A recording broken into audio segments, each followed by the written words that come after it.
Now I've lost the Twitch chat because I'm a fool.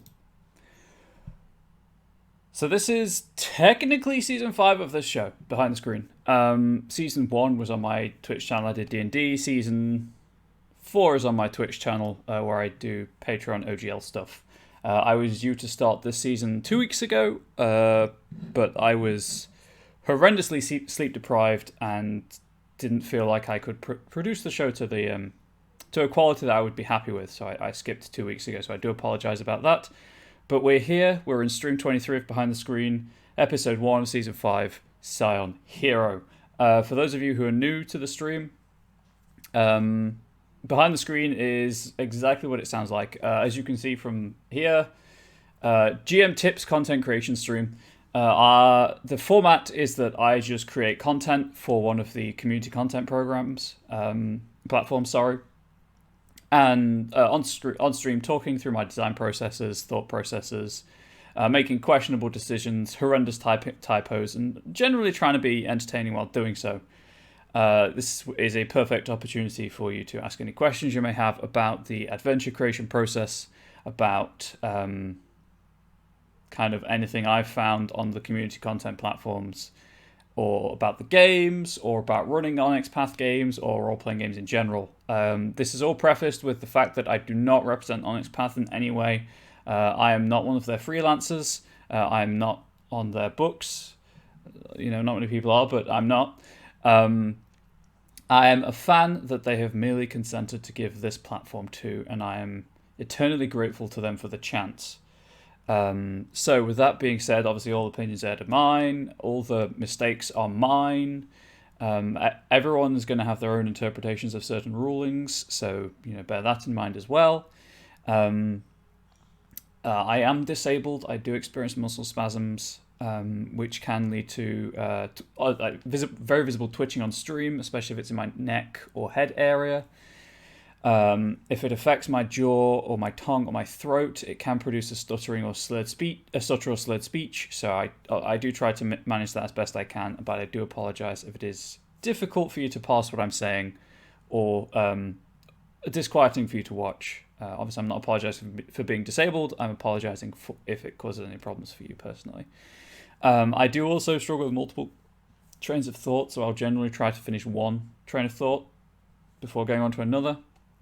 If I think that the train of thought I'm on is going to be quite a long one, I will try to kind of recognize that someone's asked something in the chat, and I'll kind of be like, yeah, I've seen your question, I'll get back to it after this. Obviously, I am recording the chat, so that's cool. So that works as well as a kind of prompt for me. So don't be afraid to ask questions. Feel free to ask any of the questions that you want. I'm here for 2 hours every other Tuesday. Usually from slightly earlier. I tried to go from 2 o'clock my time, which is 9 a.m. EDT, I believe. But I had some tech problems I had to sort out, which delayed the start of the stream. But we're here now, and hopefully everything's going to be hunky-dory.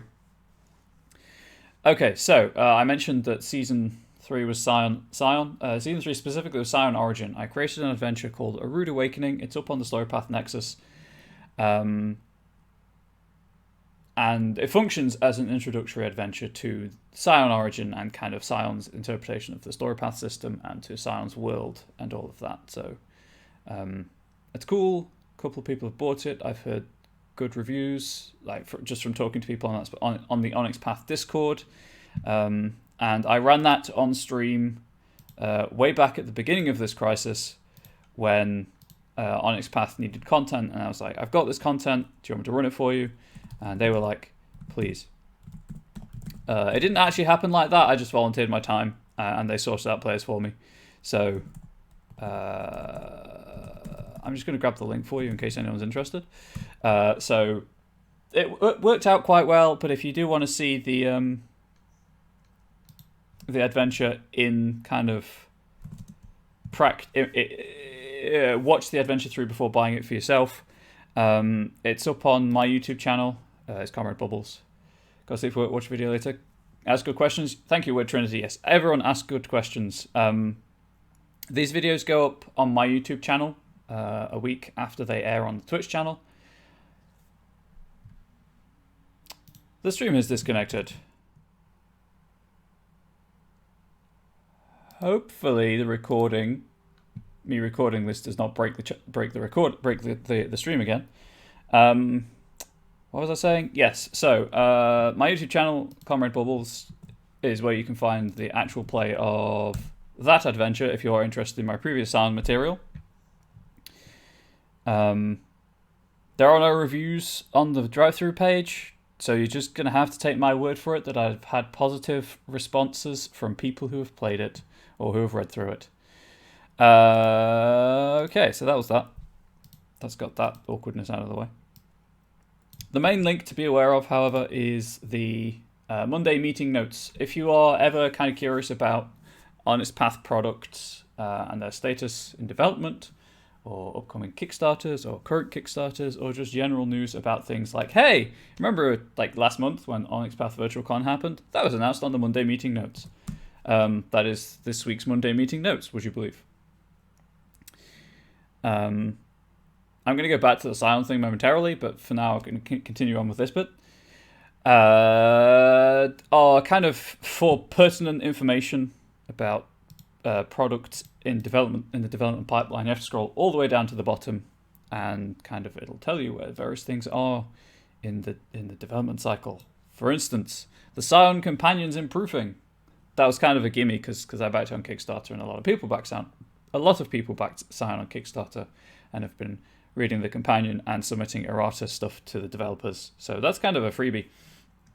More importantly, Titanomachi's in layout, so that's cool. In art direction, there is a whole bunch of Scion books. Scion Dragon, the Kickstarter's waiting on art notes. Masks of the Mythos is getting the cover art going. Demigod, which I guess is kind of what everyone's here for, if you're interested in Scion. That's in... It says art rolling Kickstarter assets AD'd, so I assume that means something good. But generally, the Monday meeting notes is a good place for updates on Kickstarters or upcoming Kickstarters, like the next one, which I believe is They Came From Beneath the Grave.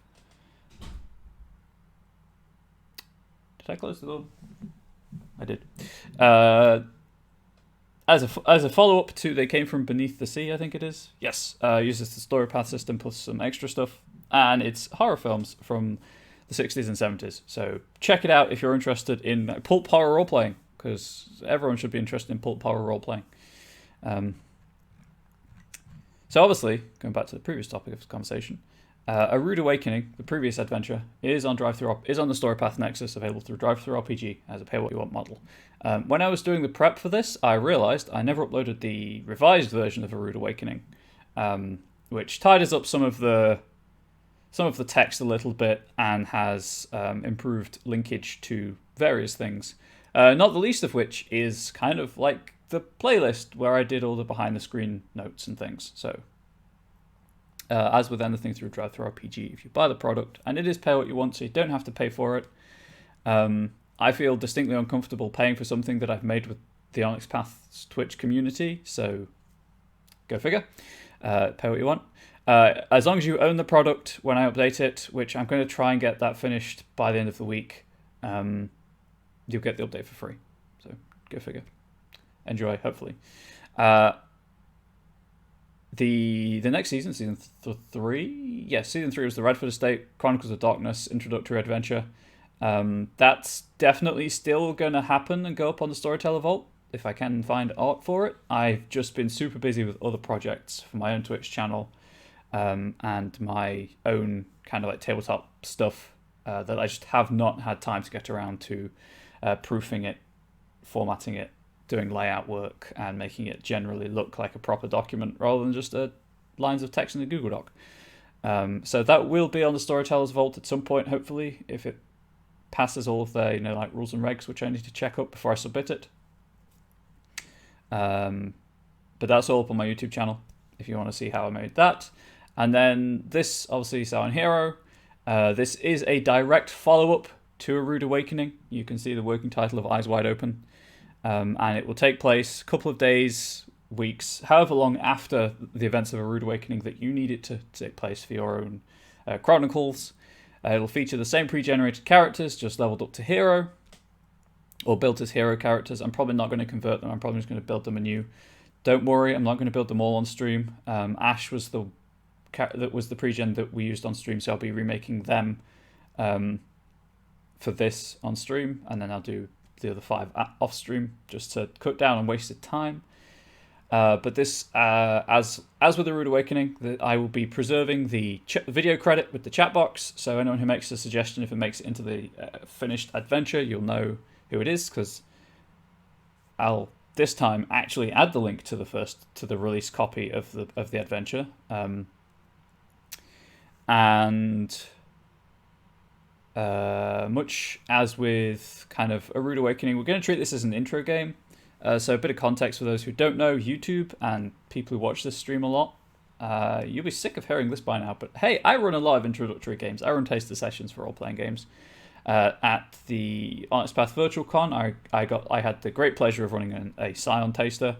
I run a lot of other taster sessions, so by this point, I think I know a little bit about how to run taster sessions. I don't want to big myself up too much because I'm always learning. There's always things I can improve upon.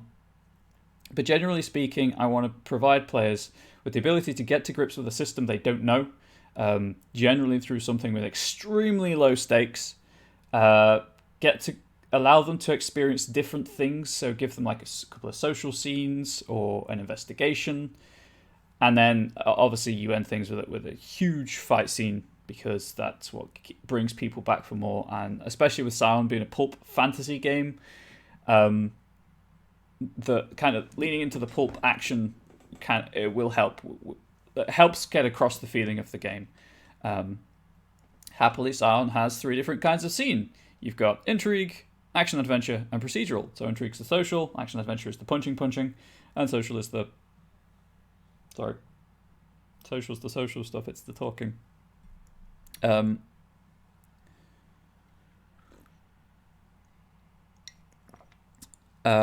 Unlike with Scion Origin, however, I'm not going to stick with, hey, this is a low-stakes scene to start with.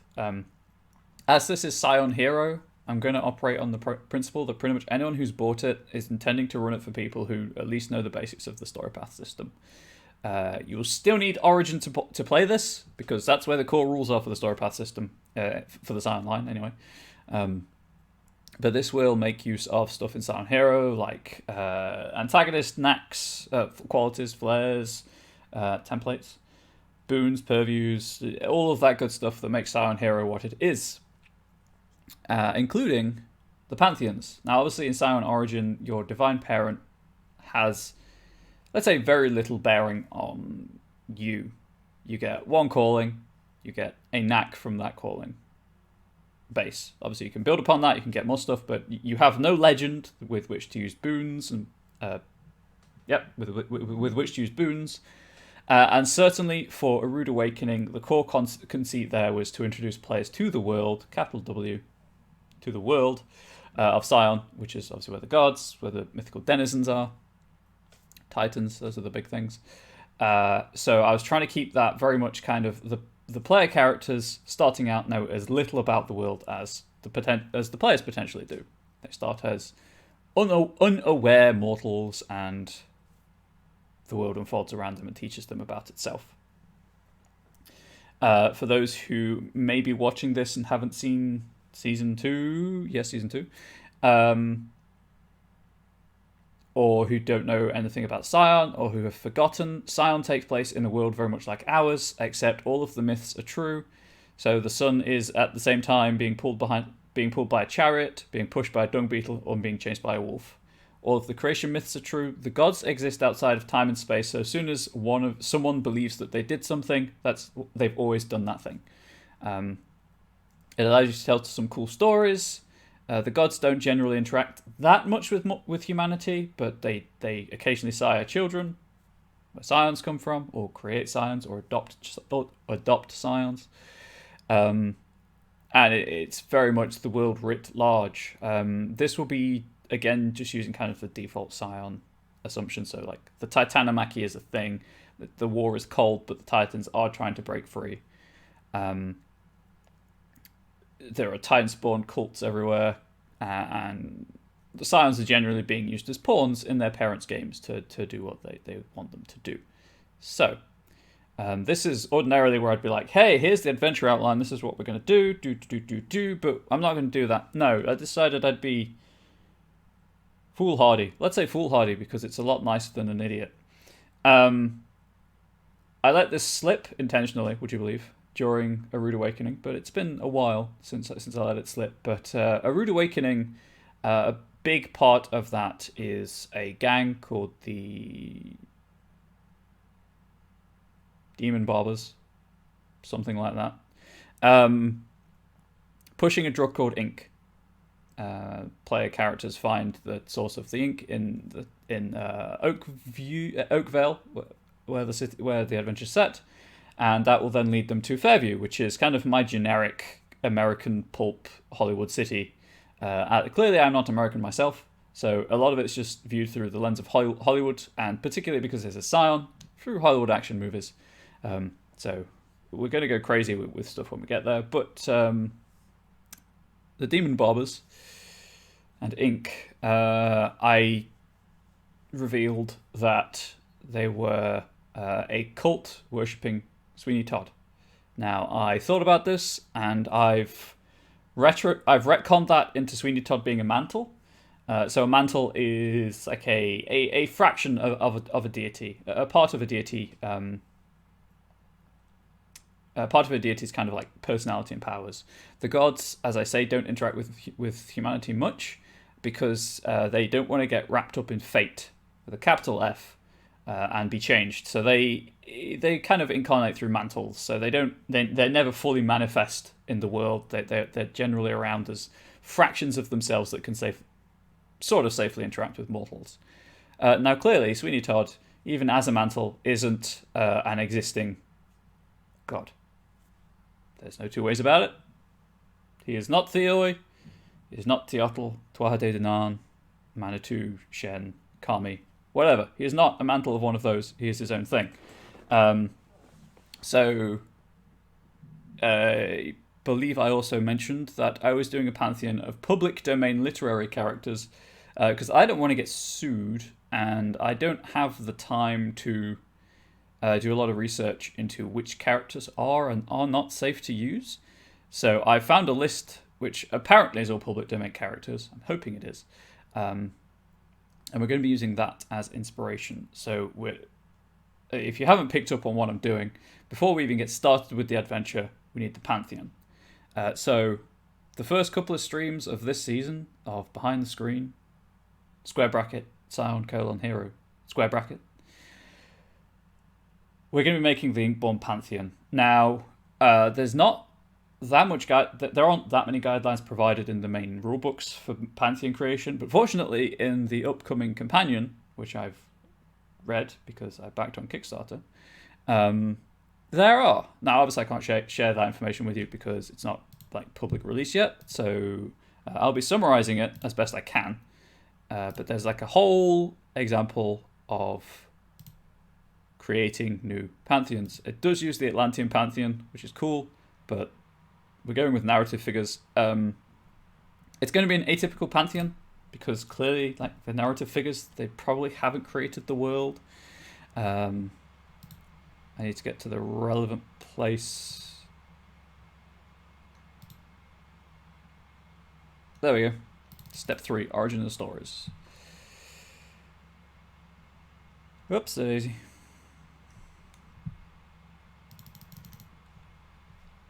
Actually, you know what? Let's zoom out so I can actually see the whole thing. And we'll start here. So, don't expect this to be as fleshed out as the full Onyx Path thing, like the published Pantheons or any of the other community-made Pantheons. I don't have time on stream to kind of get everything to the same level of detail, because this is a show where you will watch me type and I narrate what I'm typing. There's no two ways about it, and if you don't like that, I do apologize, but hey, it's the show. So I might not go into as much detail as you'd necessarily like, but for the final product, I will try to. Also, for the final product, I might I will, one, include this Pantheon as part of the adventure, but I will also include it as its own like separate document. So I bamboozled us all because I didn't think I was going to do this, but I've decided I'm going to do it. Let's just have the Inkborn as their own separate document. I have to zoom in again. How is the zoom level, by the way, when I start typing? Please let me know. The intention is that everyone can read it, no matter if you're on a desktop, watching through like a console plugged into a TV, or watching on mobile. The Inkborn. So yes, atypical Pantheon. They have no creation myth. They didn't create the world. They are gods who are like intrinsically connected to humanity based on the fact that humanity created them. I'm going to have to take this ring off if I'm going to talk with my hands so much. So let's start with. Oh, I also need a list of purviews and callings, which happily I've got.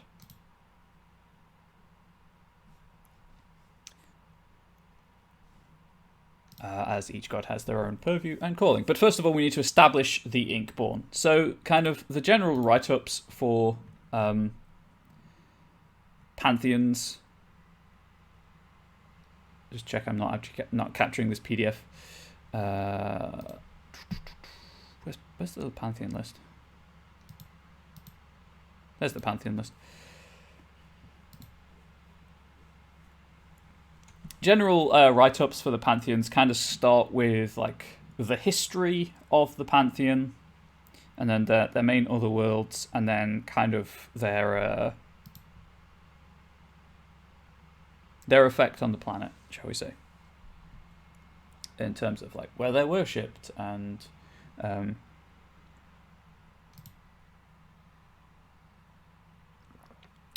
kind of their popularity and whatnot. So. The history of the Inkborn. Again, let me know if the text is too small. I can zoom in a bit further, although at that point I'm kind of struggling to read it myself because it's going to be quite large. Born are one of the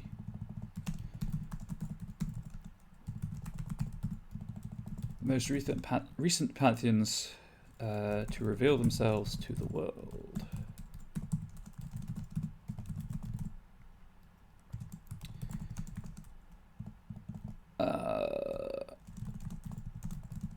Born from the minds of the influential writers of yesteryear,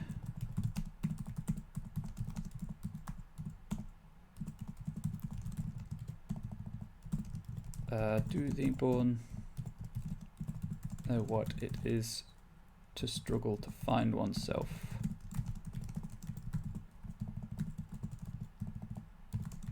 In the trappings of modern life. They are still a pantheon. Oh, also the Inkborn. I'm going to use the singular they to refer to the Inkborn throughout, as you'll quickly see, because they're going to be narrative archetypes rather than specific people or specific characters, I should say, and just they is the easiest way to reflect that. So if you are confused about the sheer proliferation of the usage of they throughout this entire Inkborn pantheon, that's why. They're still a pantheon in flux.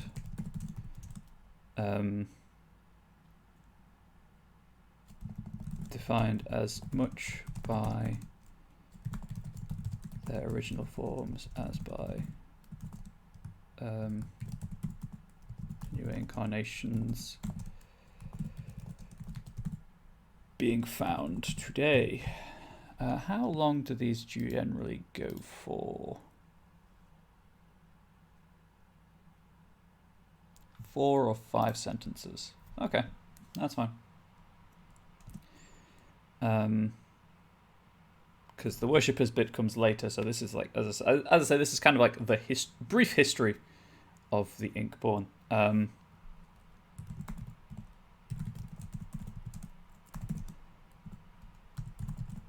Arising from the cultural consciousness of humanity, many of the older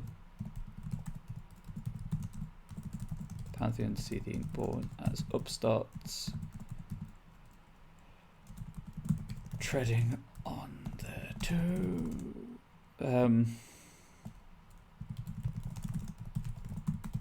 The boundaries of, let's say, acceptable divinity.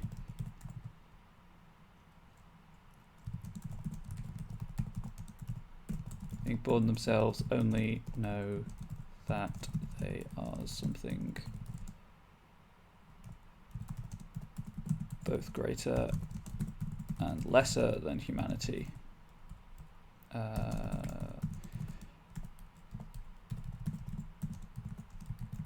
Beings of immense power with the ability... beings of immense power trapped by fate, trapped by the workings of fate.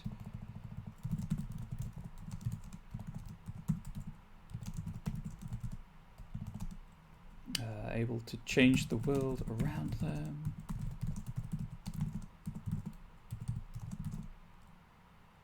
As easily as thinking, but powerless in the face of humanity's, I guess, progress.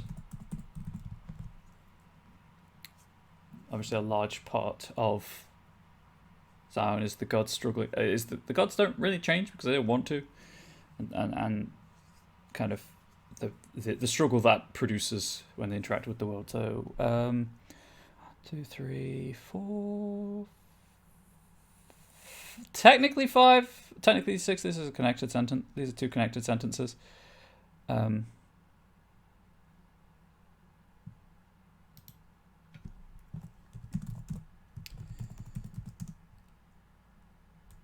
The Inkborn are still looking for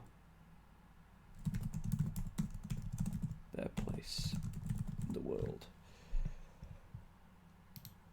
Okay, so kind of rough history, check. And then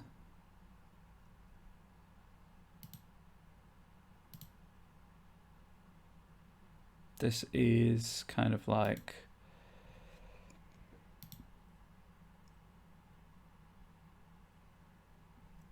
family structure almost. Oh, nope, too far. Or Pantheon structure, I guess. So this is probably going to be one of the shorter ones. Kind of like shorter introductions of the, to a Pantheon, but there we go.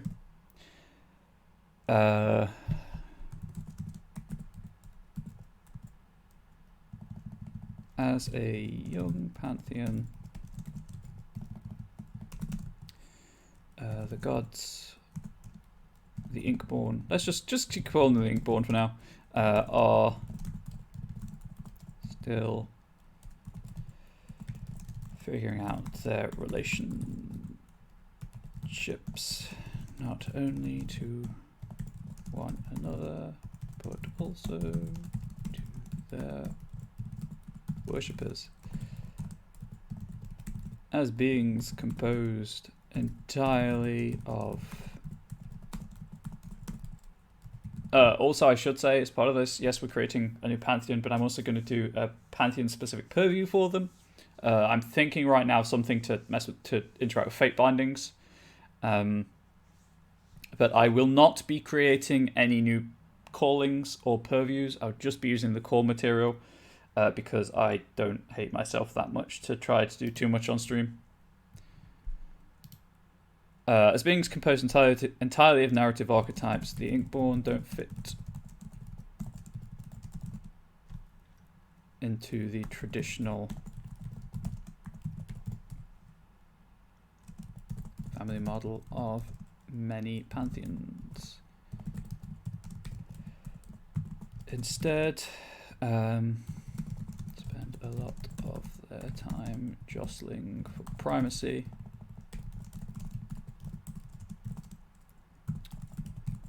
attempting to deny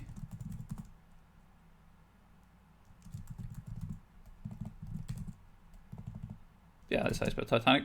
Their Titanic counterparts. I guess it'd be prevent or hinder Not under. Hinder. Are you not listening, Google? Google's always listening. Hinder their titanic counterpart schemes.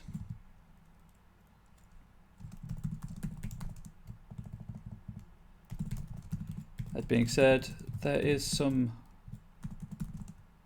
order among them,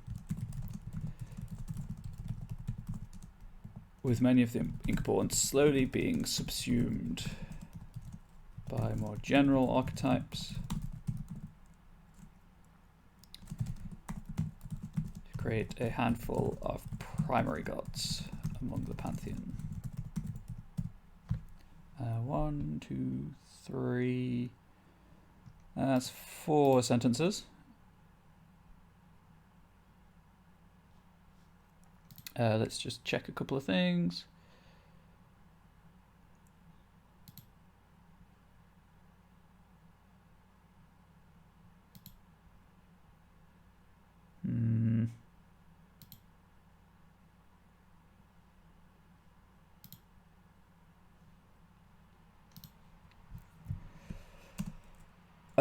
This process of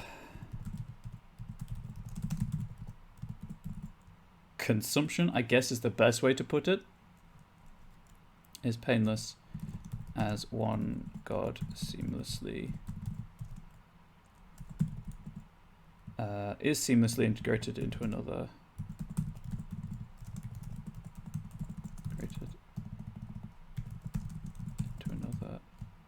Really? Really think you're going to betray me like that? As a mantle.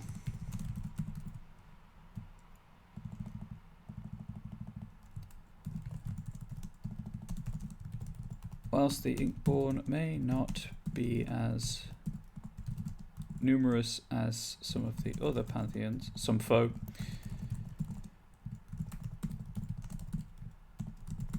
sheer number of mantles, each god, again, so god is, for the purposes of this, genderless.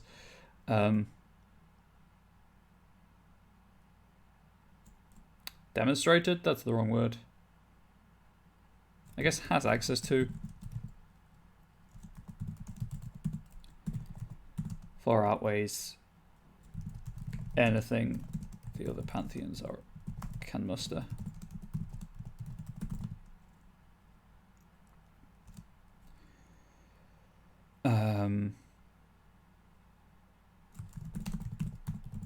The downside to this, of course, is that the Inkborn, more than any other pantheon, are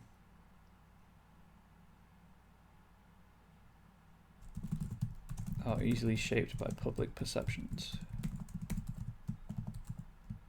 But let's say by the public consciousness.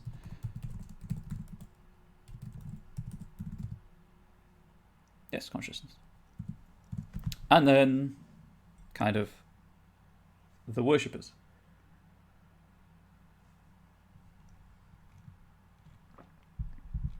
Of the Inkborn. The Inkborn have no specific geographical center. Instead, they are worshipped by fans around the globe.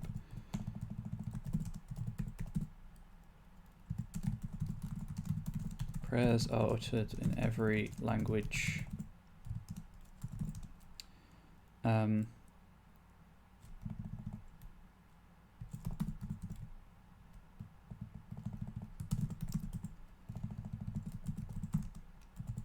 Legends told in countless online fora, or forums if you prefer.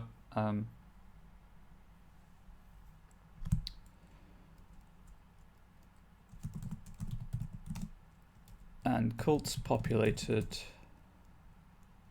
comprised entirely of people who have never physically met.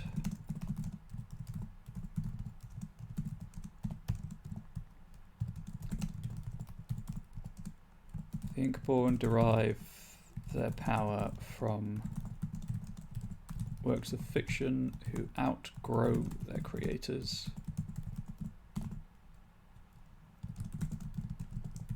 We all know of characters who feel larger than life.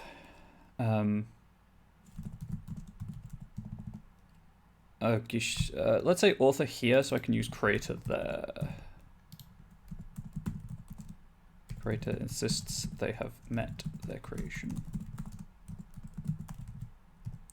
Side note, is it Alan Moore? Hang on, one sec. This is not a public domain character. It will not make it into the document, but I just think it's cool. Yeah, Alan Moore. John Constantine, the DC Comics character, his creator, Alan Moore, insists that he has met Constantine on several occasions, which is pretty cool.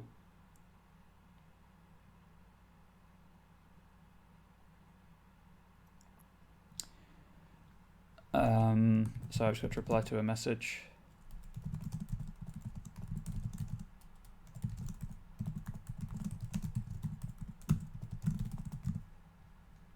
There we go. So that, yeah, that's pretty cool. We all know of characters who feel larger than life and whose creator insists they've met their creation. And it is entirely likely that this was the birth of another member of the Inkborn.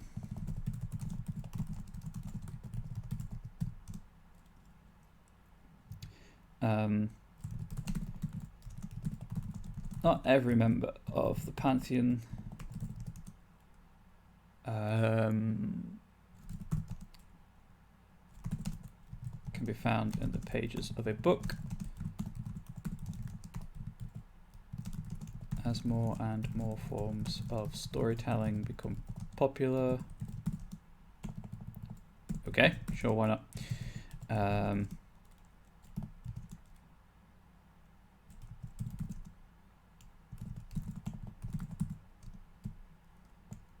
An increasing number of the Pantheon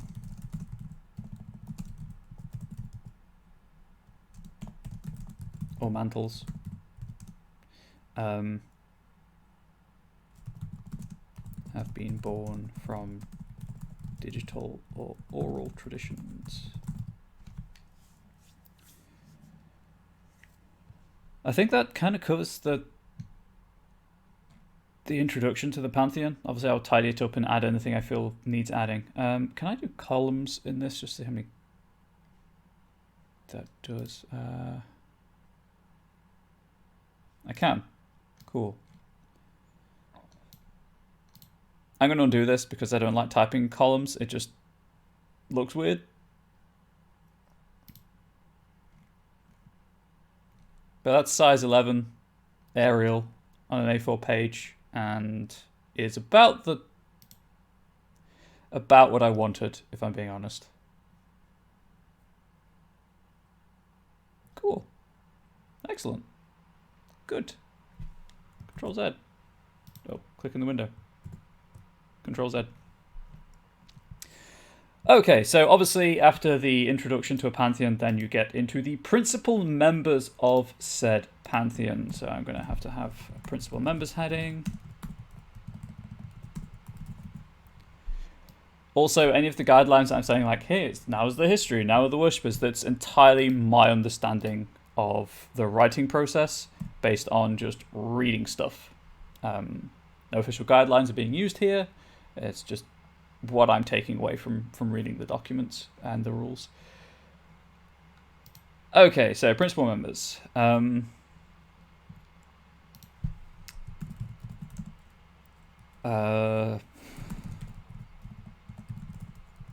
Whilst the Pantheon continues to grow and more Inkborn are revealed to the world, there are several who stand tall among the rest. continuously absorbing the other, absorbing lesser members as mantles.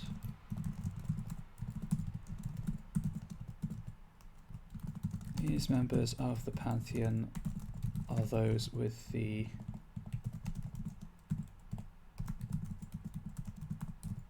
broadest archetype, or whose stories have retained their popularity, I guess.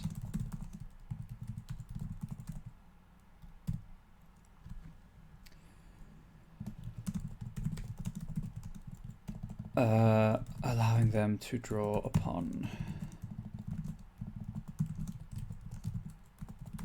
larger and larger legends.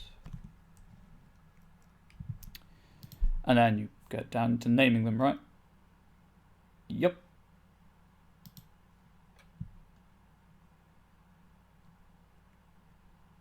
Please just scroll so I can do the thing I want to do.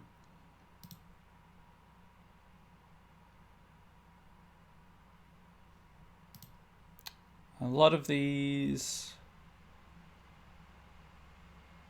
kind of either name them and give them their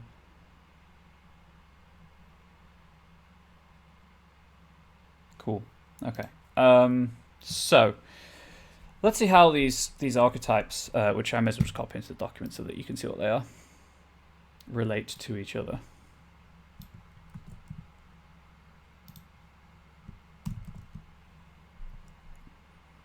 So here we are, we've got the Adventurer, the Creator, the Guardian, the Hunger, which I might rename the Hungry, the Innocent, the Narrator, the Stranger, the Traveller, the Truth, and the Warrior.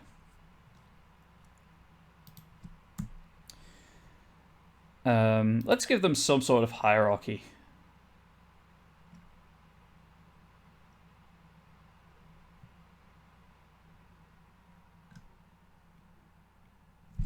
So let's say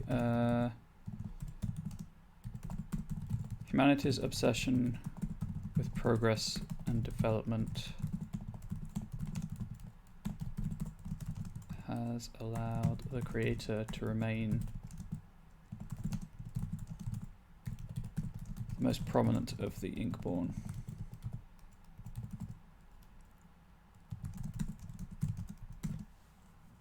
It can be recognized as a multitude of mantles,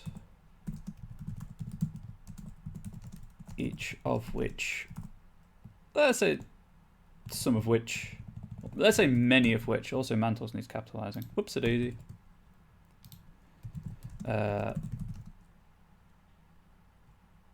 Many of which rewrite the world to suit their needs.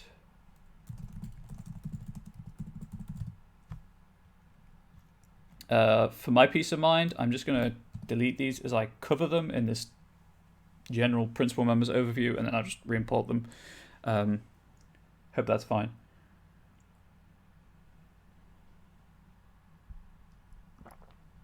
Okay.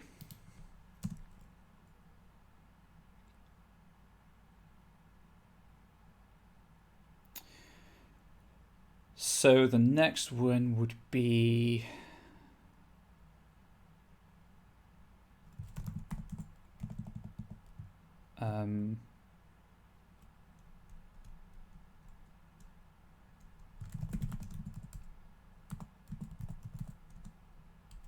their strength increasing all the time.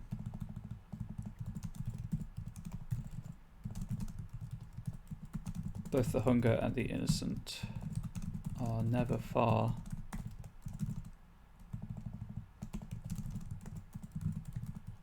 from the Creator. Humanity delights in telling tales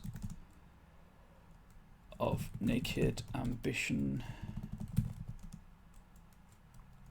or of underdogs succeeding against all odds.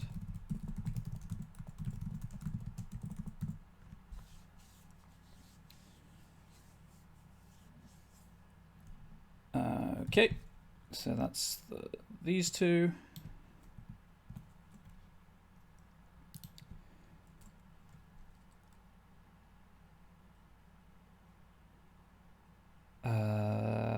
I guess it'd be like warrior and guardian, maybe.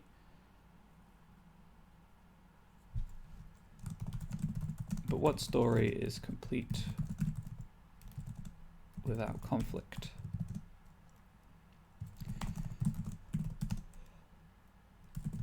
For those who tell tales of the warrior or the guardian,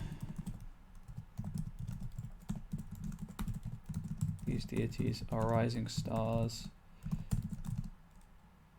able to quash all those.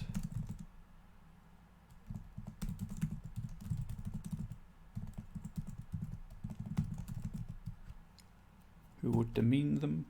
Just trying to give you a sense of what each kind of member of the Inkborn's about. Adventurer, stranger, and traveller are all together.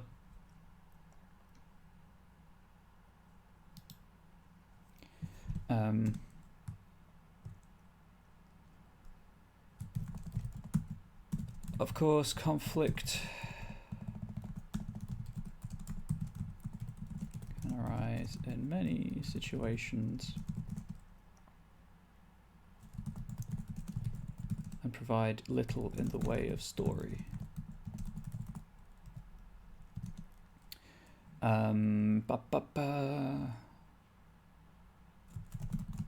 There are some among the Inkborn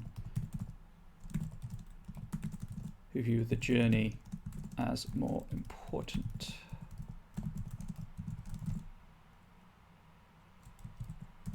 Than the outcomes or events along the way.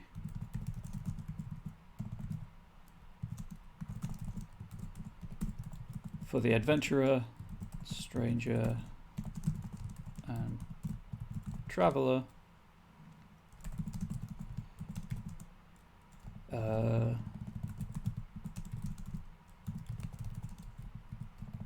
world is a shining jewel of opportunity. And then the narrator and truth.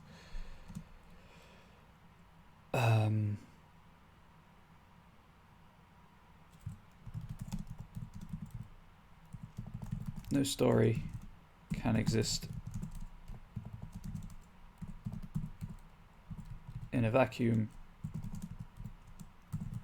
and no story can be told without a narrator.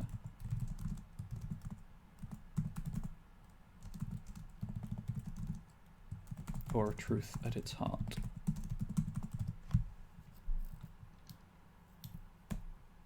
And then I have to just copy paste this list back in because I do.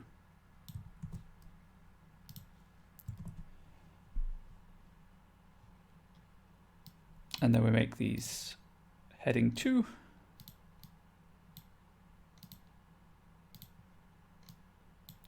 Just for ease of formatting and for, going through the document. I hope these are in alphabetical order. I'll check momentarily. Said it before and I'll say it again. When writing anything of this kind, formatting is important.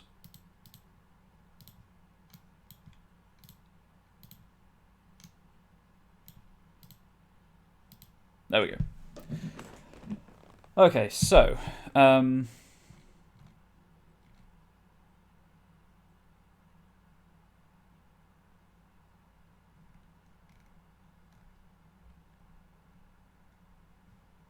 I just like having them in alphabetical order, as there is no kind of, with the exception of the creator, there's no real primacy among them, so I'm just going to have them in alphabetical order. It makes my eyes happy. I hope everyone's okay with that.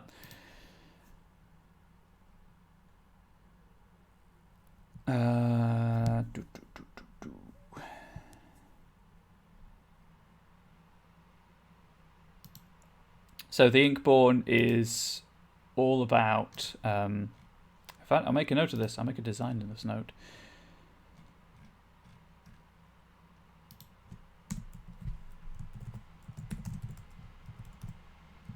The Inkborn are a non-mythical pantheon of literary archetypes. As such, they have no creation myth and like any stories with Inkborn Scions could focus on themes of finding oneself, I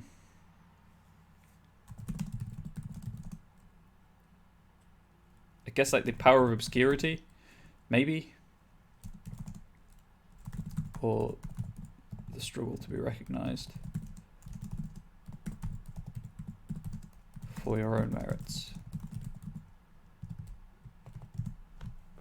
Yes, those of you who don't know, the double asterisk is like a designer's note, and I make them very visually distinct when I put these documents together, because I include all the design notes and stuff in the documents to help kind of show people what I was intending behind what I've written.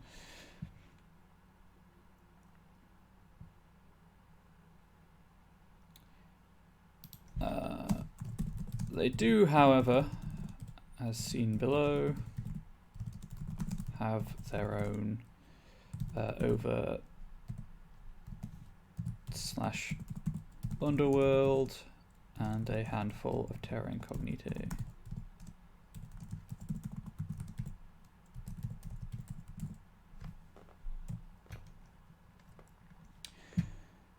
So, the Adventurer. And then it goes like, also known as, if I recall, yep, aliases.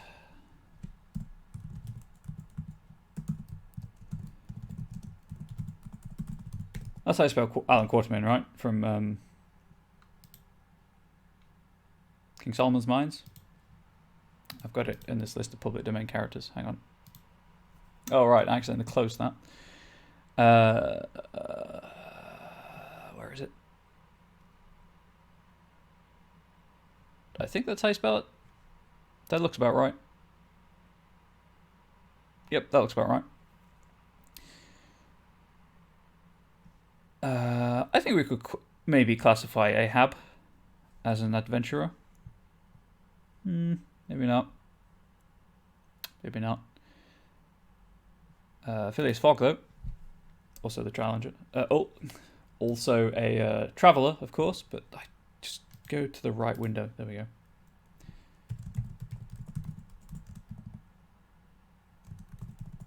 Actually, yeah, let's keep Phileas Fogg as one of the traveller. Let's try and have like 3 literary characters that are in the public domain for each one.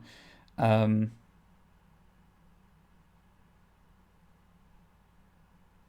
Hawkins, apparently public domain, so that's good. That's Treasure Island. Also Long John Silver, I guess. But I might use him elsewhere. I feel like I know what this is from. Yes, of course, The Lost World. Definitely Professor Challenger.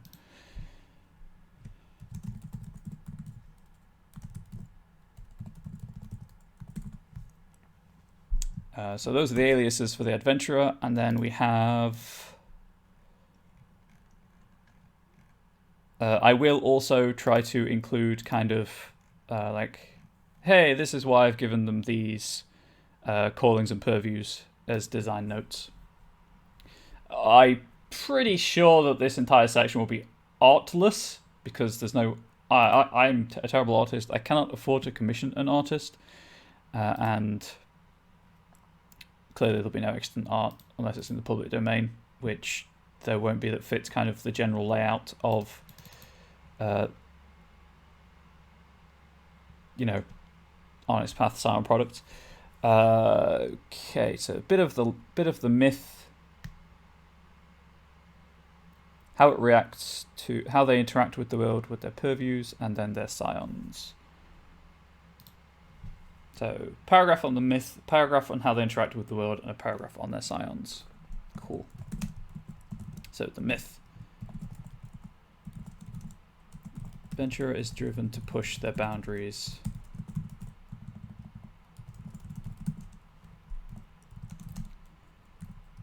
To constantly seek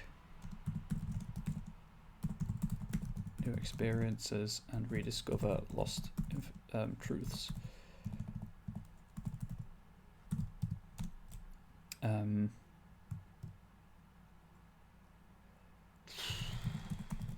Strive means they clash with several other members of the Inkborn.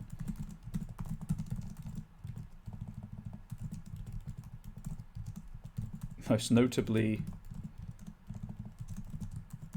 the Truth and the Traveller.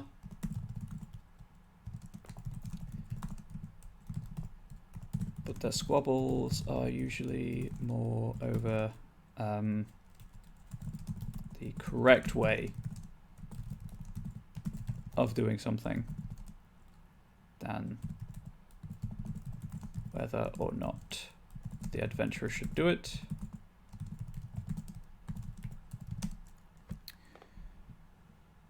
Pause for hydration.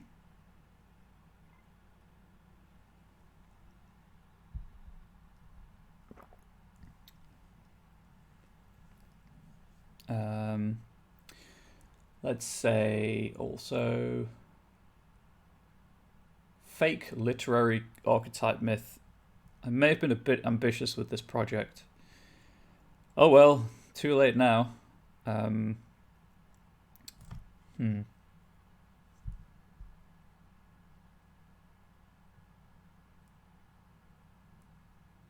Oh, it is the adventurer is most likely to encounter, visit other underworlds, who is most likely to know the way any of the lost terra incognitae. So how many, roughly, usually, how many sentences for this?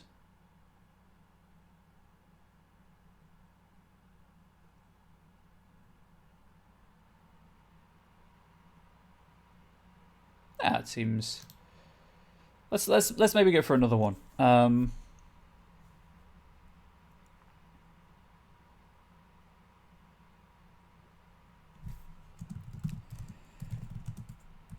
Anything of the adventurer as rash or foolhardy. But they are as likely to take stock of a situation and act upon their knowledge as they are to dive in headfirst. Headfirst, 1 or 2 words. Let's go with 2 words. And deal with the consequences later.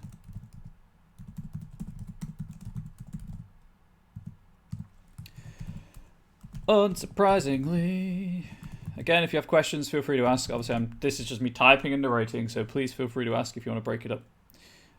Anything, really. Unsurprisingly,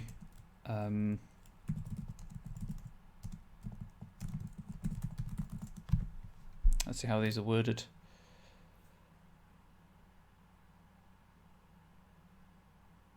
Yep. The adventurer spends a lot of their time in the unexplored places of the world.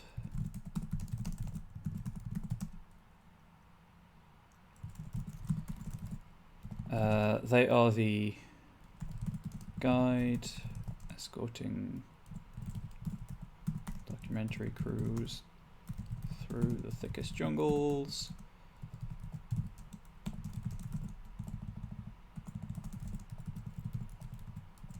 Or the geologist exploring previously unknown cave systems. And then there's kind of like this is how they usually look.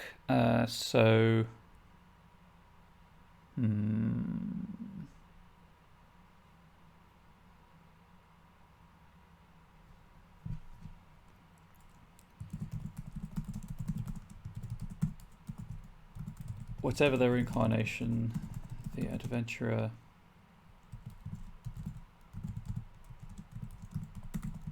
is usually of average height and build,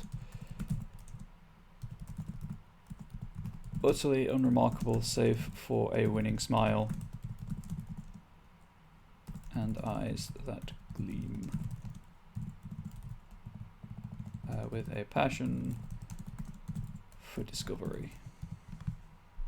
Cough, Indiana Jones, cough. But hey, Indy isn't covered by public domain stuff.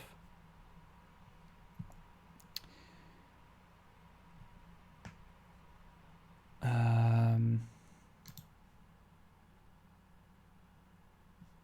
of want to add an extra bit of information. Let's see if there's anything that kind of jumps out at me.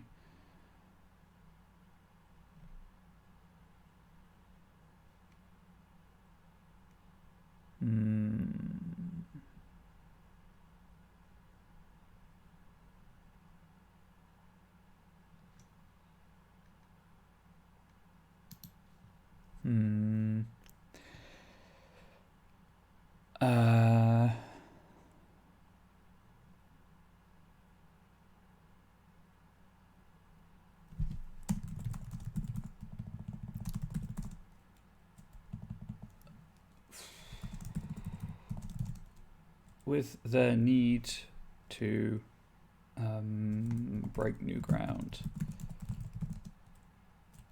There we go. There we go.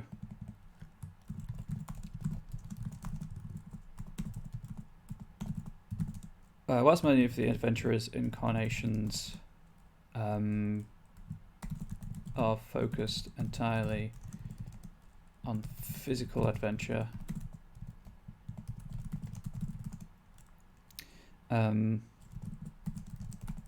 they need to break new ground. Means they can occasionally be found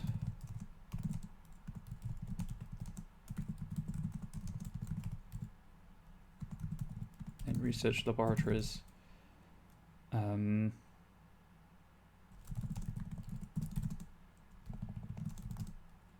the offices of redevelopment, the offices of of development companies,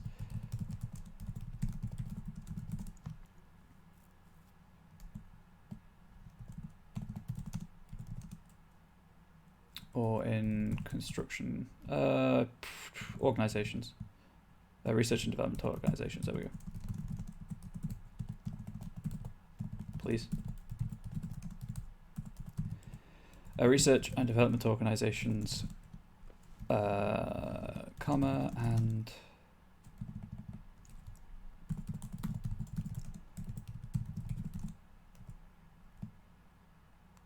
I keep saying development, construction companies, there we go. Bringing housing to previously undeveloped land.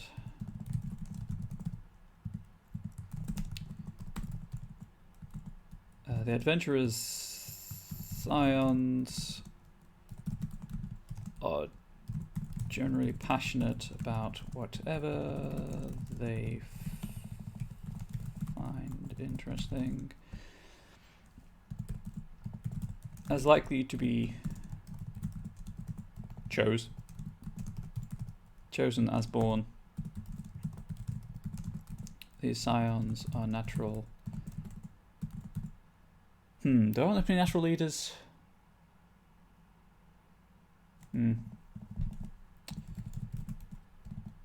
Are natural explorers.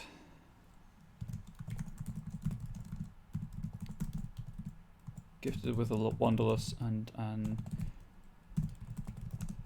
inquiring mind, the world can never really stifle. Why do I capitalize that? Why did I capitalize that? Gifted with a wanderlust and an inquiring mind, the world can never really stifle. Where am I going in that sentence? Does anyone know?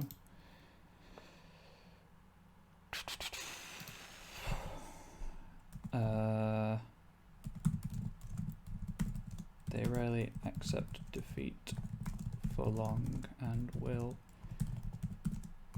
bounce back even more determined than before.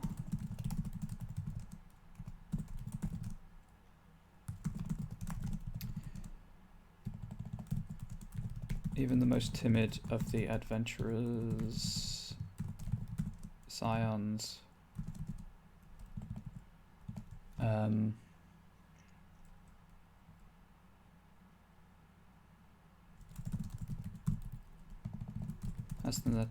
has the tenacity to overcome any challenge. They can be found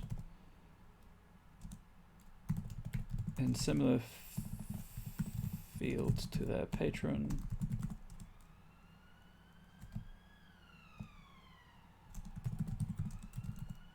Let's say to the adventurer, just to make it abundantly clear.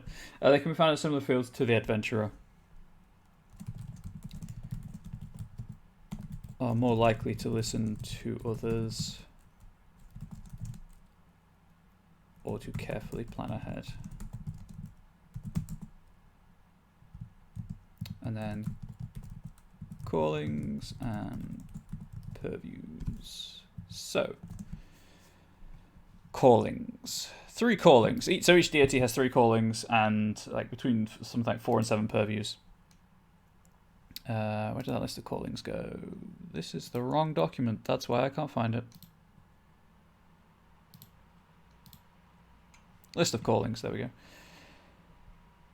go. Creator, no. Guardian, probably not. Hunter, yes.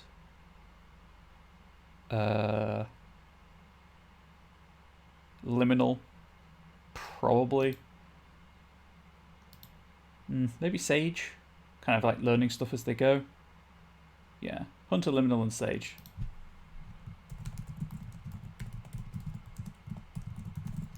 So, Hunter, because they push the boundaries, they go to the unexplored places, they need to be able to survive. Liminal, because the adventure is all about travel. All about going places other people haven't been. And then Sage, because they learn there. They take the knowledge that they've gained on their adventure and try to share it with others. I should probably add that here. So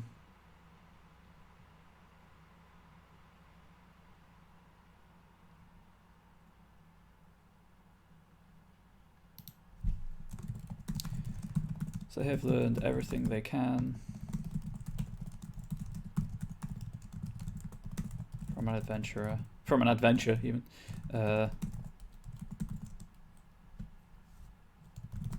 Adventurer freely makes their knowledge available. Makes their knowledge freely available even. There we go.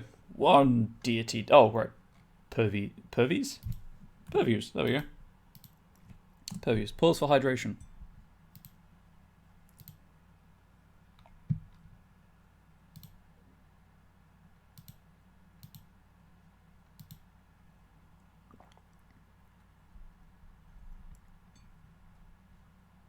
Okay, so.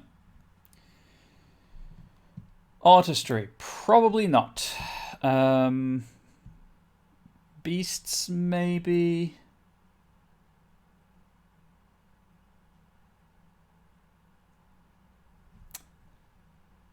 Let's say chaos.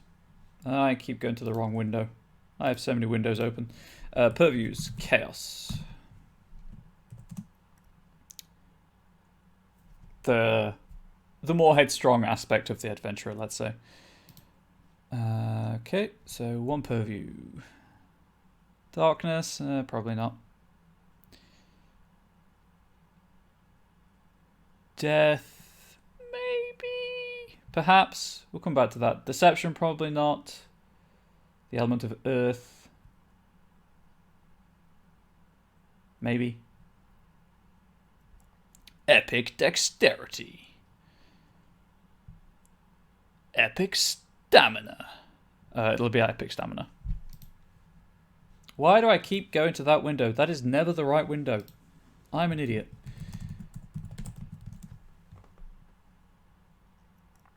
This window.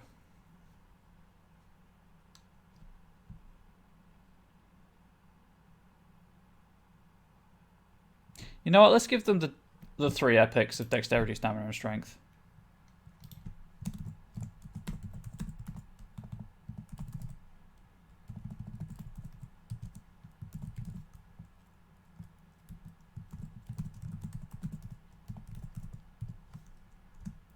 So that's 4. So it's kind of like the minimum. Fertility, probably not. Fire, probably not. Forge, probably not. Fortune, probably not. Although, maybe.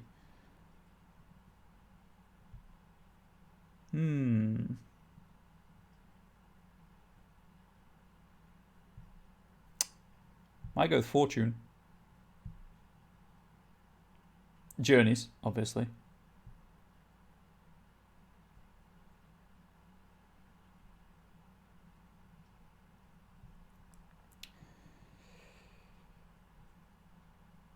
I go with Fortune, Journeys, and Passion.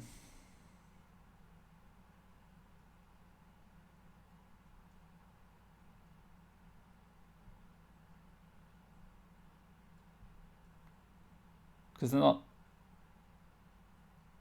Oh, Wild, right. Let's get rid of one of these. So, Fortune, Journeys, Passion...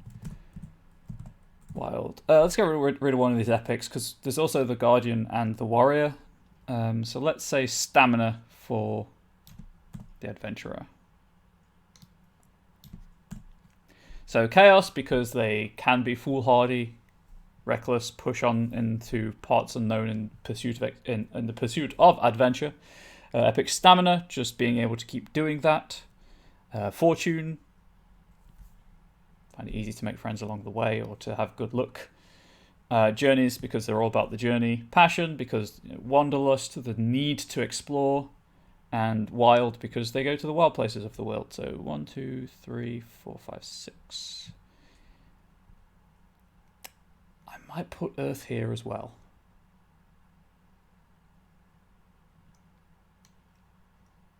I think there was some guidance on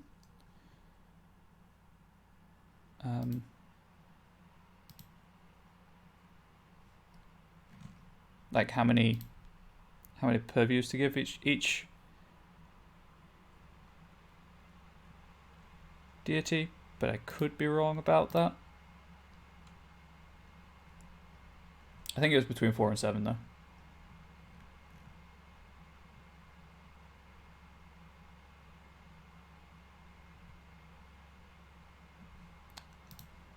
One, 2, 3, 6. I'm happy with that.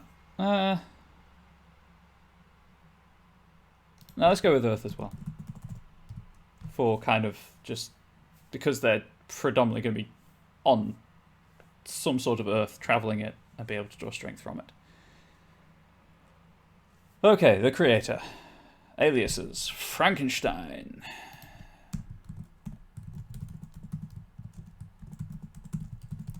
Daedalus. Frankenstein. Oops. I guess I should put Doctor. He's a doctor. I believe he's a doctor. Anyway, I could be misremembering. That's entirely possible.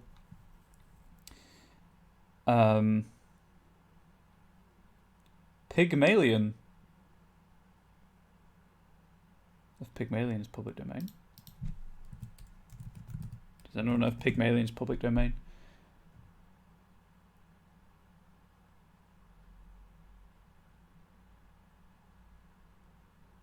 Like the Greek figure, not the play. I'm assuming that it's public domain, based entirely on the fact that it's such an old story. But then Pygmalion didn't really create. Pygmalion carved. Let's go with...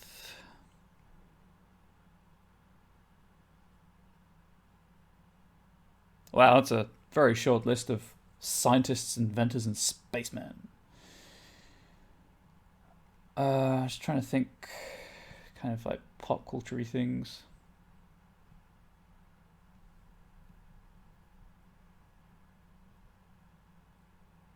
Also, because a lot of a lot of people who made things are also people I want to use elsewhere in this.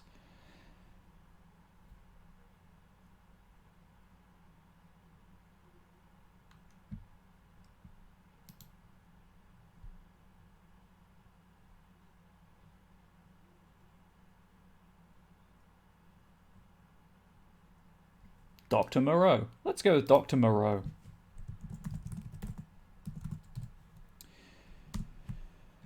How did I format this? Cool. Creator is defined as much by their need to create as by what they create. Hope everyone's enjoying, by the way. The fact that the sorry, caught my desk. The fact that the channel symbol keeps shining to say it's live is really off-putting. Also, there's about 35 minutes of the stream left, just so you're aware. Stop shining symbol channel logo. Anyway, the creator is defined as much by their need to create as by what they create.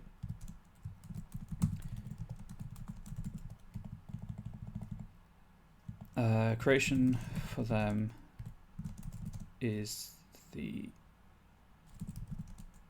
end goal of all existence, and they constantly seek ways to improve upon their creations.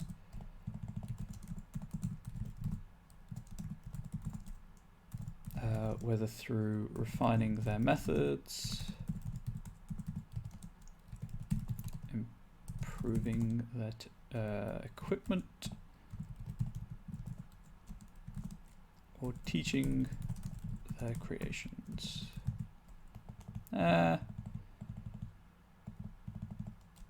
Refining the methods, or let's say developing their creations.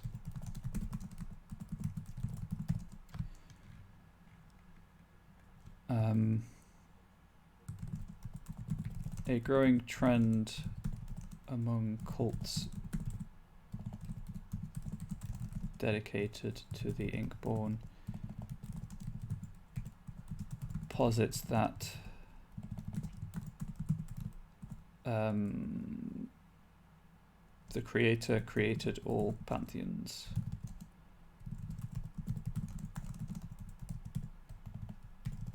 At the beginning of time, and then descended to the underworld. And then retired to a terra incognita to perfect their craft.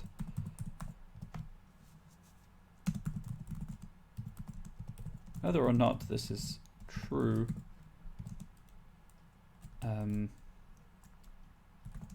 if it gains enough traction,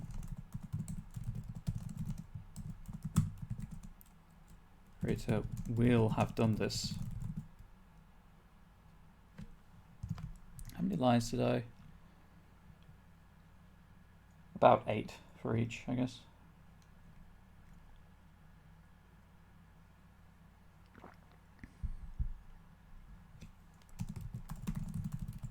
Other stories tell of the creator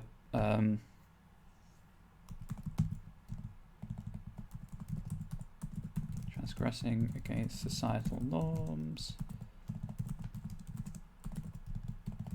or rebelling against the edicts of other pantheons in order to create the Inkborn.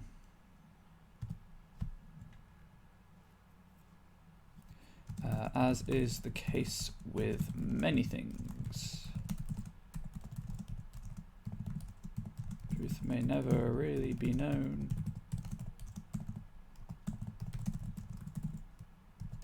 They aren't going to look an opportunity to look a gift horse in the mouth.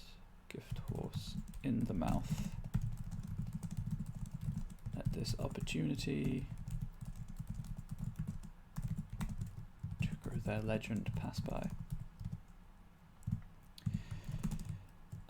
And then it's kind of like how their incarnations and stuff, right? Yep. Creator is the archetypal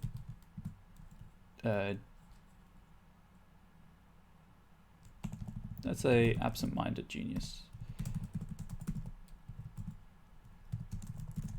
They spend as much time in their head planning their next project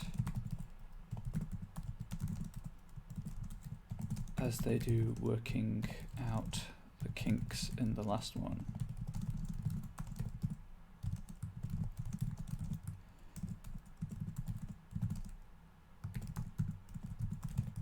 Many of the creators' incarnations are scientists or engineers working towards solving the largest problems facing the world today.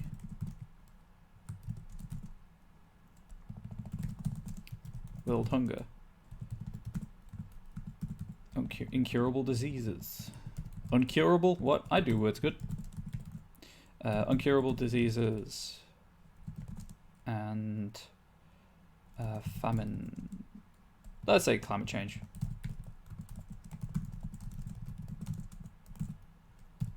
To name a few.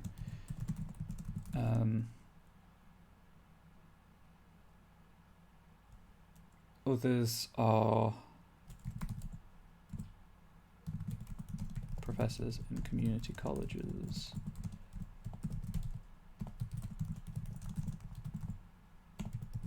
Encouraging the business people of tomorrow to develop their ideas.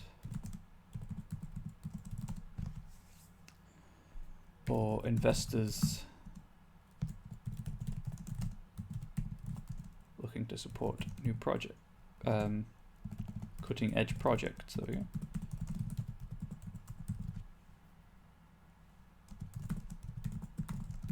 Modern world, with its digital age, has opened up a multitude of possibilities for the creator. They are eager to explore all of them.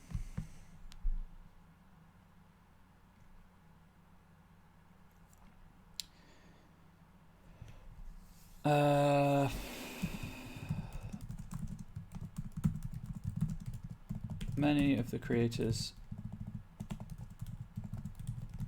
incarnations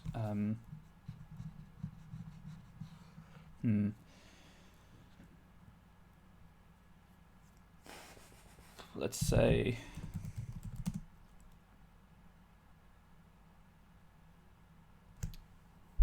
how would I phrase this without being offensive?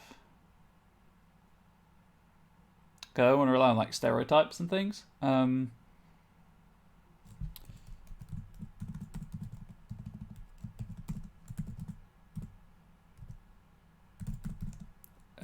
Exhibit obsessive tendencies, pursuing one project at the expense of all else.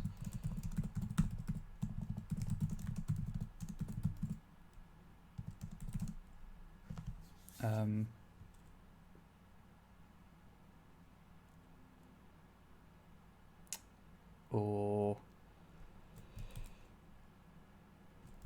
hop from project to project, lost in the joy of creation, but never finishing anything.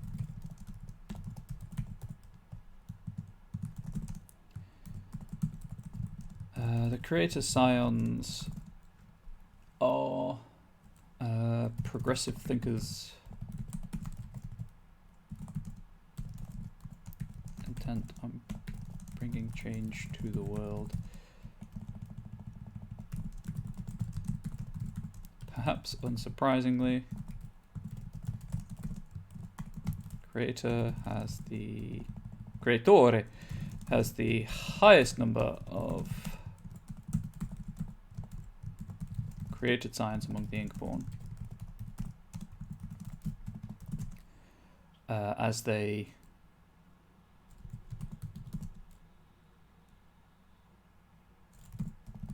I guess pursue the secrets of life itself.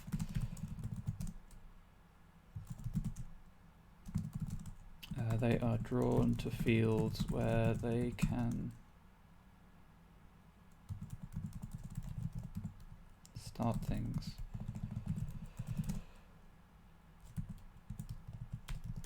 Whether community support groups,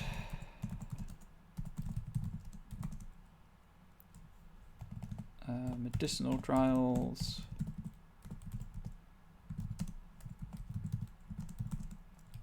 or engineering projects.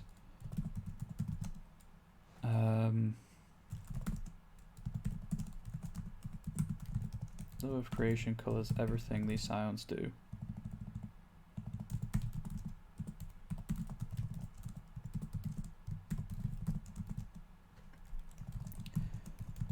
But can blind them to the truth.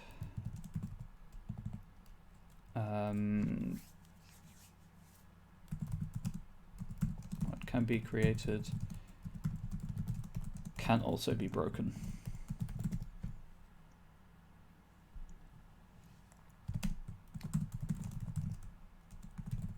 Rather than fix something, a scion of the creator. Again, and also, if you think of something you can add to this, please feel free to suggest. I'm not too proud to accept outside opinions or advice. That is the point of the show. Rather than fix something, a scion of the creator always prefers to make it anew.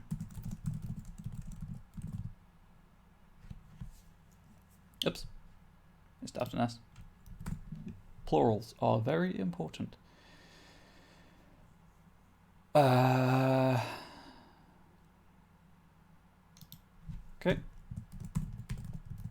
Calling. Sorry, callings and purviews. Well, I mean, the creator, obviously. But what else?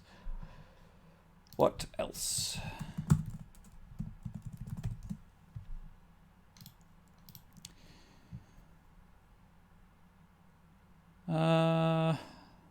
Healer, maybe, but they're not about repairing, they're about remaking, so probably not.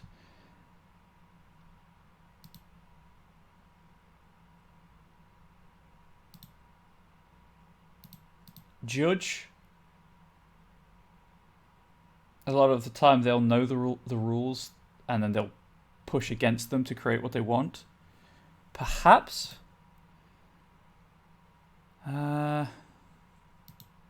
I don't want to have to make a new calling, is the thing.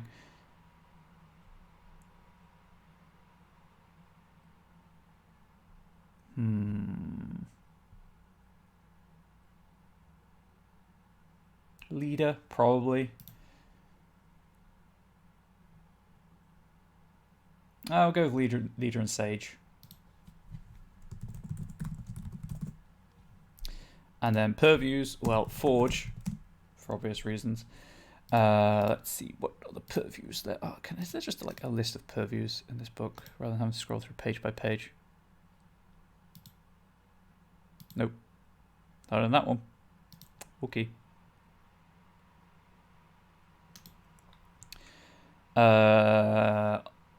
Artistry, probably. For, you know, like creation of art. Yes. Artistry. Not going to specify, not going to give a focus to that, just creation of art in general. Beauty, probably not. Chaos, no, this is about bringing order.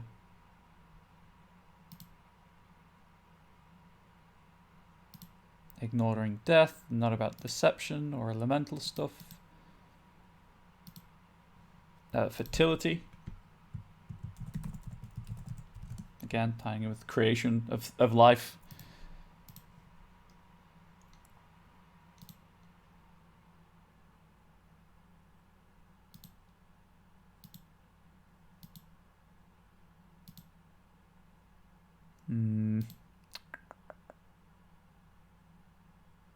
My order's more about social things.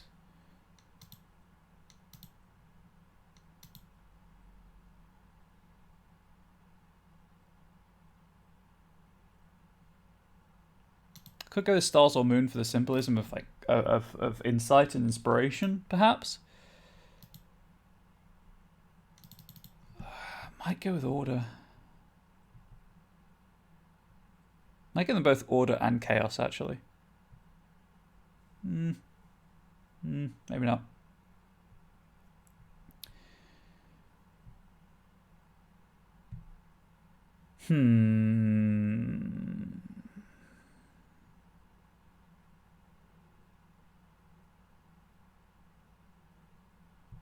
Let's go with, definitely go with order. Bringing kind of your will into the world, working your will upon the world. Has there ever been a... Do you mean Tremere on the red list? I have no idea.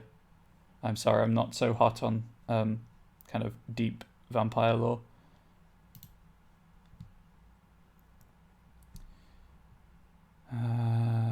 Death doesn't make sense. Deception doesn't make sense. Fertility of God. Fire, maybe it's like the actual act of creation. Yeah, you know what? Let's give them fire. That would go there.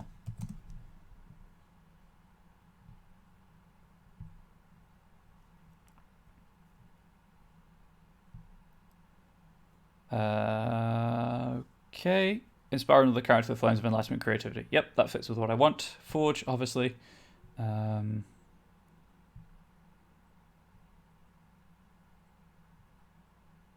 are we at? Is that 5? That is 5. Could just leave it at 5. Hang on, let's check Moon. Let's see if Moon's suitable for like insight and inspiration and things like that. Because stars are more about navigation. I mean, there's the sun.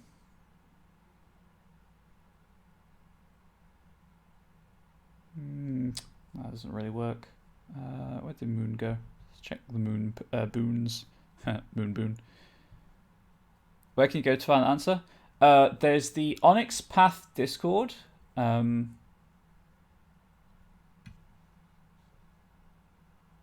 just copy the link for you. In theory, that'll take you to the Onyx Path Discord. You could ask on there.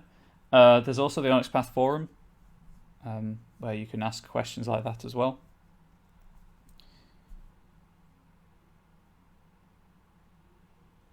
Heavy holds sway of the moonlight, creating eerie light that reveals or distorts truth, also rules mutability and change. That's not really... I mean, I can argue pretty much anything, but even I couldn't convince myself of this. I don't want to give them passion, although I guess I could give them passion. Maybe not. Although kind of like...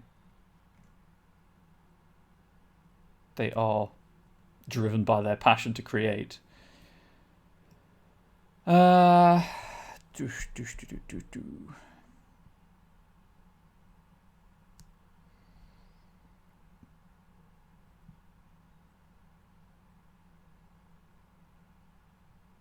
It's tempting, but it doesn't really fit.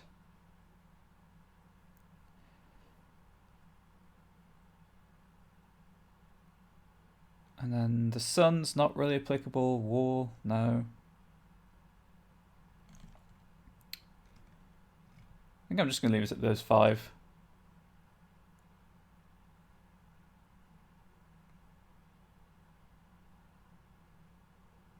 Yeah. I'm just going to leave it at those 5. I can always revisit it if I decide anything needs adding. But artistry, fertility. So artistry, like creation of anything. Fertility, creation of life. Fire, both destroys and creates, and ties in with the forge. Forge is obviously about creation, and then order, about imposing your will onto society through what they've created. Order is I'm a bit less sure about, but it gives it a bit of structure. The Guardian. So this is a protective fighter. Someone who fights to protect what needs protecting. Oh, well, Poirot.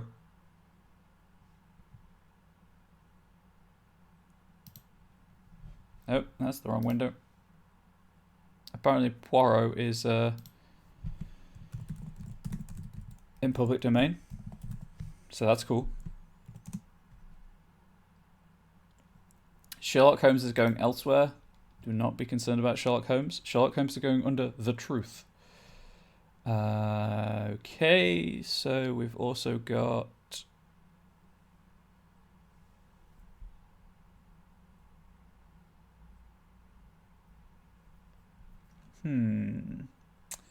Would Captain Nemo fit here? Where's that link gone? I can't bother to type it. Oh, Zorro, obviously. And Robin Hood. There we go. Let's put Zorro at the end for alphabetical purposes. Whoop. There we go.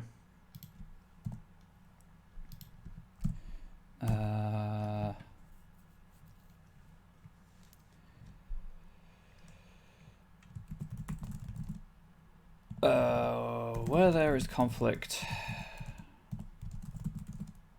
there is usually a weaker party. The Guardian stands up to those who would, let's say, harm, enslave, or otherwise attack those weaker than themselves. There we go. That's better. This can be in a literal sense, where the Guardian would stand with their shield ready. Or a figurative sense.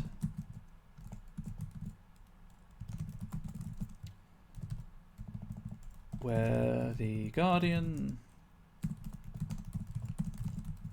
works behind the scenes to allocate resources, helping a deprived community get back on its feet.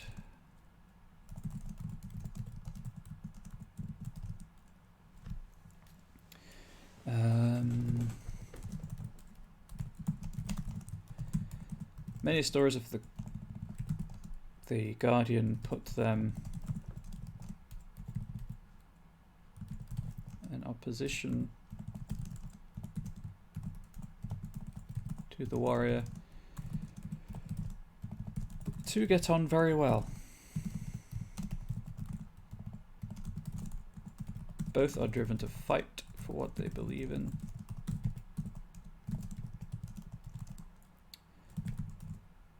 Disagree as to how best to do this.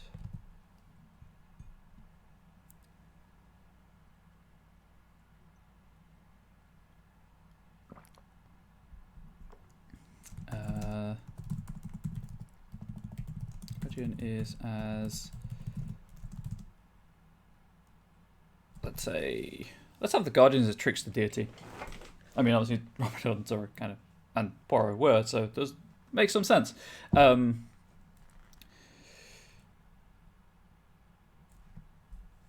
Guardian is as likely to provide Defender with the tools they need to prevail as they are to stand up to the foe themselves.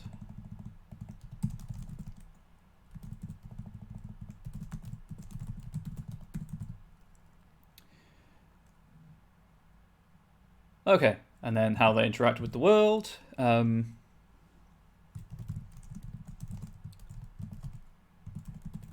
Many of the Guardians' incarnations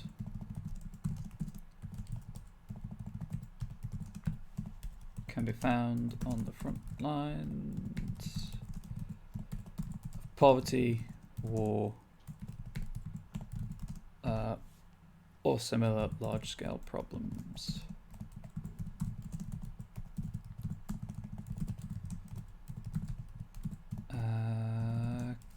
Consumed by the need to solve problems at their source.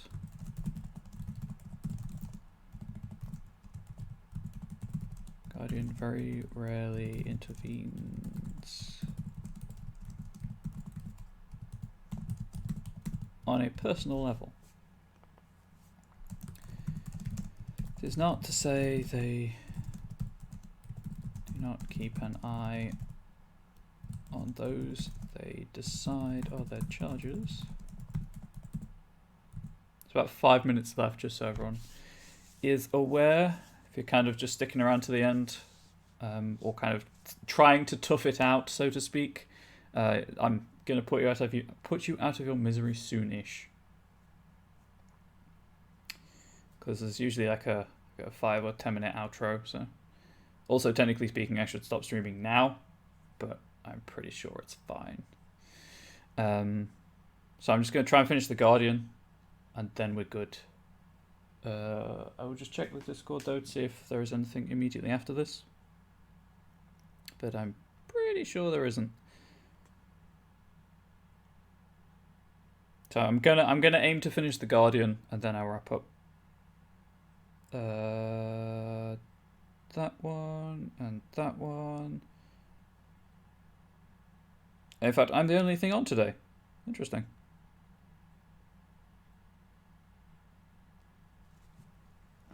So I can overrun slightly at least. It's not say they keep an eye on those they decide are their charges. They just choose to work on a macro scale.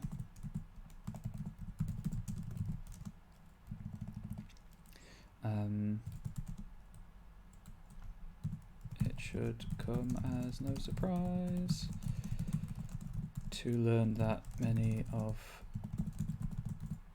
the world's charitable, capital W, you fool, many of the world's charitable organizations are headed, wait, that'd be more science. Charitable organizations were founded by incarnations of Guardian before they moved on to other philanthropic. Yes, I spelled it correctly first time. Projects.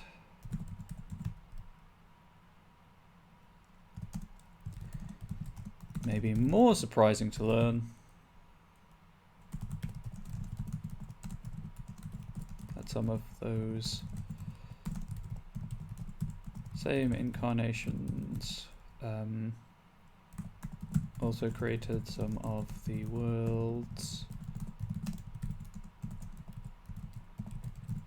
most vicious and numerous private military companies, like mercenaries. The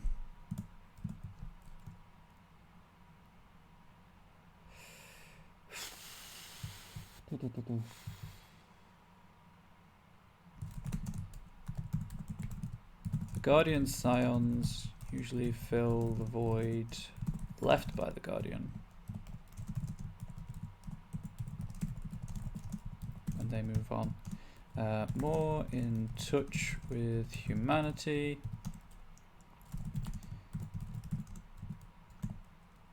Their scions are able to treat the ills of the world at a micro scale.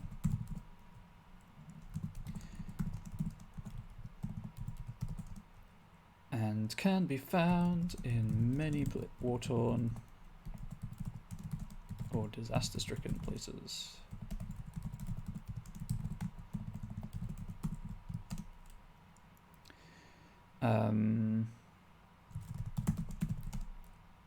Those who feel more comfortable remaining at home, however, will always seek out injustices in their own communities and act to fix them.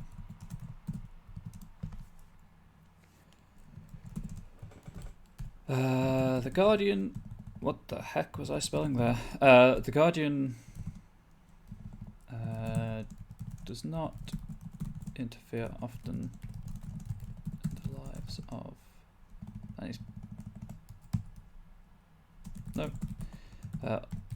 of their scions, trusting them to act in the best interests of the people they are helping. Whoops, best interest. Where's my freaking cursor? There it is.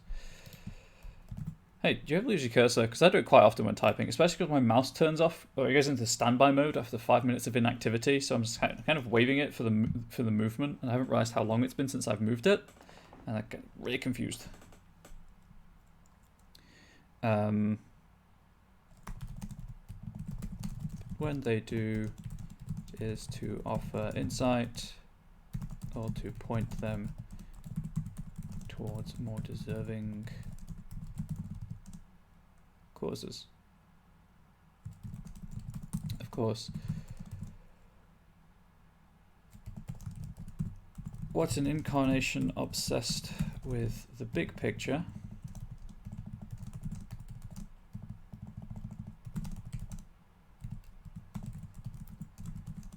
and a scion on the ground determines as more deserving can be very different, and it is not unheard of, I guess, for scions of the Guardian to defy their divine parent. I'll say parent, but obviously it can cover created or chosen or incarnations. Wishes. Callings. Purviews. Definitely leader. But let's see what else works, shall we? Creator. Oh, Guardian, duh. It's an actual thing that you can actually have. Like warrior is also a thing you can actually have. Why did I go to that window? That's the wrong window. There we go. So we've got Guardian, and we've got leader so far. Probably healer, actually.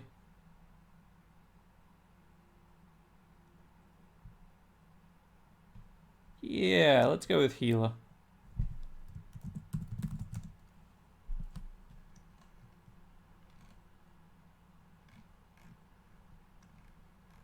Just trying to think, what else would make sense for the leader calling? Maybe the narrator, but that's fine to have 3 with the same calling. I didn't mean to set up like a spreadsheet of calling, so I didn't give too many overlaps.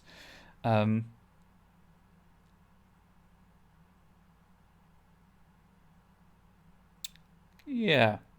Guardian, healer, and leader. Purviews. Okay. Down to here. Artistry, probably not. Beasts, probably not. Beauty? Probably not. Chaos, no. Oh, actually, yeah. Yes. We'll give them both chaos and order.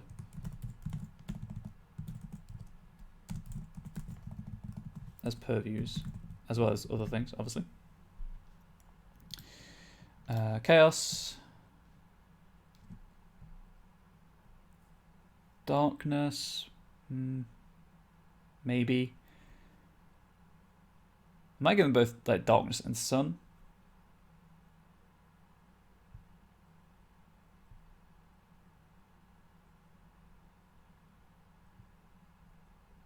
Deception, perhaps?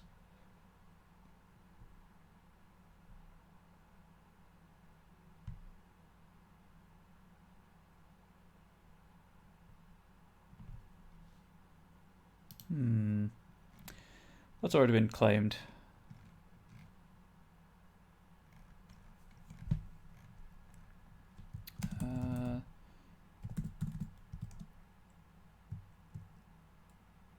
The truth will have deception.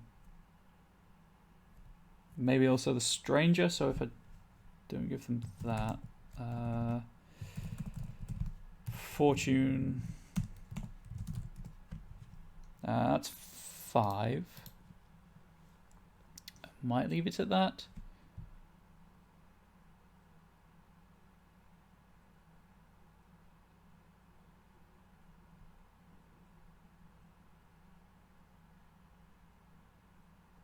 Health would also make sense, I guess. But then that's kind of the upper limit, maybe. There's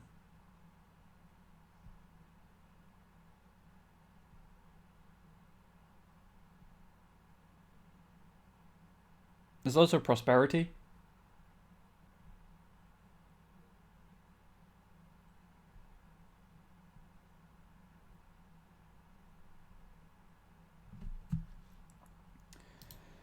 What am I at? 5.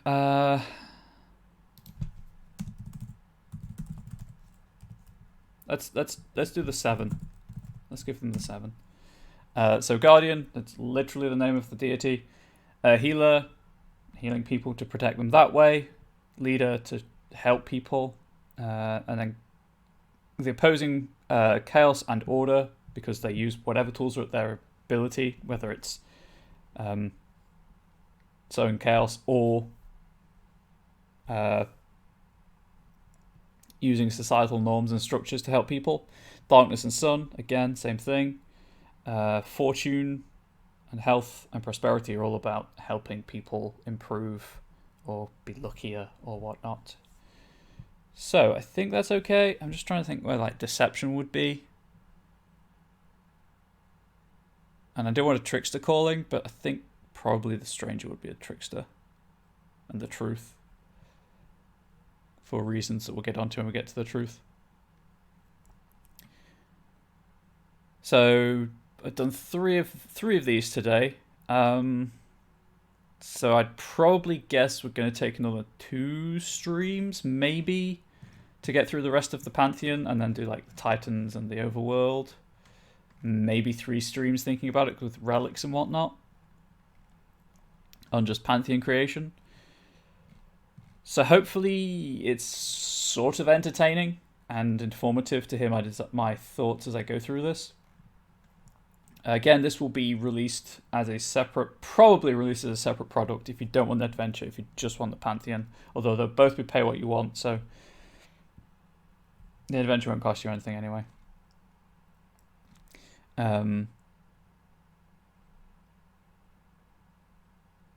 Might replace Healer with Trickster, but I'm not sure.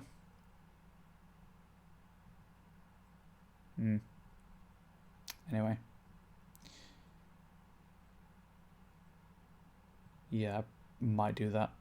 But then where would the Healer calling go?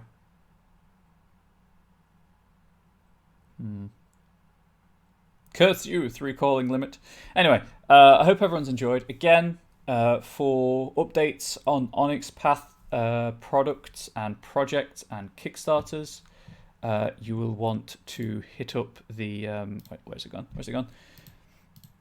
You'll want to hit up the Monday meeting notes. They can be found there. That's a weekly update about Onyx Path products and projects and things. So the current one's talking about like how Legend Lore did, and some stuff on Trinity Continuum Aberrant, and the announcement of the next Kickstarter being They came from beneath the grave. They came from the grave. Beneath the grave? From the grave. Beyond the grave. There we go. And what I've been doing will form the core backbone of the follow-up to this adventure, which is an introductory adventure to Scion Origin. It will also go up on the Storypath Nexus, through the Storypath Nexus platform, content program, as pay what you want. If you miss the start of the stream, if you are not a subscriber, you'll have to wait a week to watch it on my YouTube channel, and also on this Twitch channel for as long as the VOD exists before it is deleted forever, ever. Sometimes these end up on the Onyx Path YouTube channel, although that hasn't happened in a long time, so I would not kind of bank on that. I'll just lower this a bit while I'm sitting back. I'm always available on Twitter at Comrade Bubbles. I stream on Twitch as Comrade Bubbles. So if you do have any lingering questions, feel free to hit me up on any of those. I do pop into the Onyx Path Discord pretty regularly, like a couple of times a day, to check like the Scion channel and the Chronicles of Darkness stuff. So feel free to chat with me over there if you have any questions and you don't want to use Twitter or Twitch. And this show is fortnightly, so you've got a week off without having to listen to my droning voice while I type. So if you want to think of questions or suggestions, the 21st of July is the next time the stream happens, and I'm always happy for feedback or criticism or suggestions to be made, or to answer questions. As you'll have noticed, if I don't know the answer to a question, I'll try to point you towards where the set answer can be found. And again, I do not work for Onyx Path. I'm not one of their freelancers. This is not an official product. This is community stuff, or community content stuff, and hopefully you've enjoyed the show. So I'll drop it over to the post roll, where you'll be able to see the other stuff happening this week on the channel if you haven't seen the Onyx Path schedule yet. And I hope you enjoyed. But for now, for this week, I'm done. And I hope to see you all around. Goodbye.